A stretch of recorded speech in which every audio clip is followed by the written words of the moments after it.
You ask Tiger to calculate. This deals with linear inequalities with one unknown. The final result is d equal or greater than -15. Let's solve it step by step. Swap sides.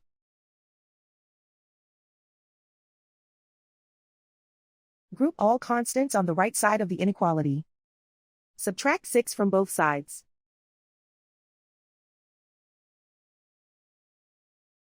Group like terms.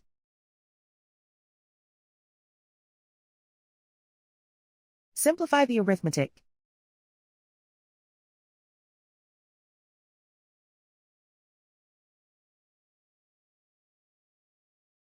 Plot the solution on a coordinate grid.